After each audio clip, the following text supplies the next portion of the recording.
Hi all, welcome to our channel Hazna mini vlogs. ఏంటి వీడియోలో తింటున్నాను అనుకుంటున్నారా? అదేంటిదో కాదండి, పనసపండు.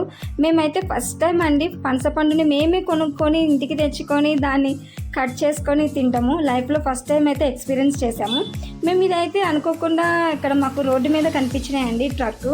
చాలా పనసపండ్లు అయితే ఉన్నాయి. మేమైతే అడిగాము ఎంత ఉంటుందండి పనసకాయ అంటే 400 చెప్పారు. మేము ఇటు చేసి 200కి అయితే కొనేసాము పండుని. అక్కడ చూస్తే చాలా అంటే చాలా కాయలు ఉన్నాయండి. అరే ఇంటికి తీసుకెళ్ళినాక ఎలా కట్ చేయాలి, దీన్ని ఎలా తినాలి అని చాలా అనుకున్నాము. మొత్తానికైతే పనసపండుని అయితే కొనుక్కున్నాము. ఇంకా తీసుకొని ఇంకా చూస్తున్నాను ఇంకేమైనా పండు ఉన్నాయా లేదా ఇదే బాగుందా అని. ఎందుకంటే మనకి తెలియదు కదండి. ఫస్ట్ టైం మనం ఎప్పుడు ఎలా చేస్తాము, బయట పెట్టినవి కట్ చేసిన పీసెస్ కొనుక్కొని తింటాము.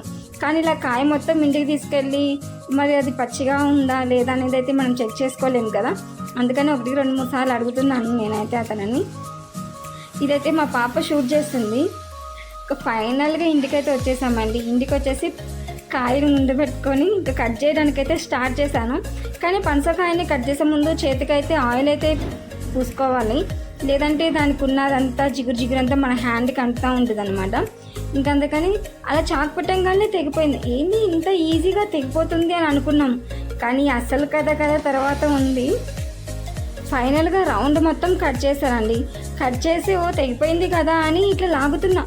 ఎంత లాగినా కానీ అది అసలుకి నాకు ఇంచు కూడా అది కదలలేదనమాట. మీరు చూస్తున్నారు కదా వీడియోలో. ఇంకా నా వల్ల కాదని చెప్పి నేనైతే మా హస్బెండ్ని పిలిచాను. తను కూడా వచ్చి ఒకసారి అయితే ట్రై చేశాడు. చూడండి, దానికోసం మేమిద్దరం అయితే ఎంత కుస్తులు పడ్డామో. మా హస్బెండ్ అయితే పైన వచ్చేస్తుందని చెప్పి పైనుంచి అట్లా లాగేశారు. కానీ అది వస్తుందా అండి? కాదు, రాదనమాట. అది లోపల బెరడ్ అనేది ఉంటుందంట. అది చాలా టైట్గా ఉంటుందండి. ఇంకా అట్లా కాదని చెప్పి ఇంకా కట్ చేస్తూనే ఉన్నాం అనమాట. ఇంకెంత కట్ చేసినా నా వల్ల కాలేదు అది. ఇంకా తర్వాత అట్లా కాదని చెప్పేసి ఇంకా మేమిద్దరం దానిపైన కుస్తీలు పడిపోయాము. చూస్తున్నారు కదా ఎంత కష్టపడ్డాము.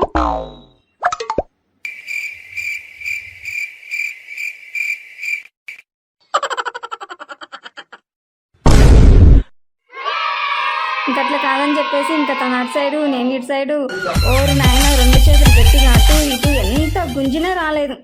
చూస్తున్నారు కదా వీడియోలో ఎంత గట్టిగా ప్రెస్ చేసినాం అయినా. ఇంకా తర్వాత మా పిన్ని అది మీకు ఎందుకు రావట్లేదు అని చెప్పి మా పిన్ని కూడా ట్రై చేసింది.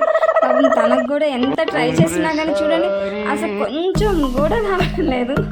మాకైతే ఫుల్ కామెడీ అనిపించింది. ఒక 50 రూపీస్కి వెళ్ళి కొనుక్కొచ్చుకుంటే తినేస్తే అయిపోతుంది కదా, ఎందుకు నీకు ఇంత శ్రమ అని మా వాళ్ళందరూ అన్నారు. కానీ ఫస్ట్ టైం ఏదైనా ఎక్స్పీరియన్స్ చేయాలి కదా. నాకైతే అదే అనిపించింది. నేనైతే చాలా అంటే చాలా ఫీల్ అయ్యాను. లైఫ్లో ప్రతిదీ ఎక్స్పీరియన్స్ చేయాలండి, అప్పుడే కదా మనకి అదంటే ఏంటనే తెలిసేది. చాలామంది మనం ఎందుకు 50 రూపీస్కి ఇస్తున్నారని అనుకుంటాం, కానీ అది తీయడానికే చాలా టైం పడుతుంది అనమాట. ఫైనల్గా అయితే మాకు అది మొత్తం అయితే వచ్చేసిందండి. అటు ఇటు కష్టపడిపోయి ఇంక తర్వాత ఇంకేం చేసాము, ఇంకా మళ్ళీ అందులో తీయడానికి కూడా చాలా టైం పట్టిందంటే. కొంచెం టైం అయితే కాదు, చిన్నగా ఒక్కొక్క పీస్ తీస్తూ ఉన్నాము. అలా చాక్ పెట్టి చూస్తున్నారు కదా, దానిపైన అవన్నీ లేయర్స్ ఉంటాయి. అవన్నీ చాక్తో తీసేసి చూస్తున్నారు కదా, అలాగా పీస్ ఉంటుంది అనమాట. ఆ పీస్ రౌండ్ కూడా అవి ఉంటాయి. అవన్నీ తీసేస్తే అట్లాగా మనకి పనసకాయ అనేది పనసపండు అనేది వచ్చేస్తుంది అలా పీస్. ఇంకా పీస్ని అయితే మేము వాటర్లో అయితే ముందు వేసేసాము, వాష్ చేసుకున్నాము. ఫైనల్గా అయితే మాకైతే చాలా అంటే పనసపండు వచ్చేసిందండి. చూడండి, నేనైతే ఇంకా ట్రై చేశాను. ఎంతైనా కానీ మన చేతితో కొనుక్కొని మన చేతితో కట్ చేసుకొని మన చేతితో మనం తింటే ఎలా ఉంటుంది? మీరు కూడా ఇట్లాగే ఎప్పుడైనా ఎక్స్పీరియన్స్ చేశారా? మీరు కూడా ఇలాగే నాలాగే ఎక్స్పీరియన్స్ చేస్తే నాకైతే కామెంట్ చేయండి. నేనైతే ఫస్ట్ టైం కదండి, చాలా అంటే చాలా హ్యాపీగా ఉన్నాను. Please subscribe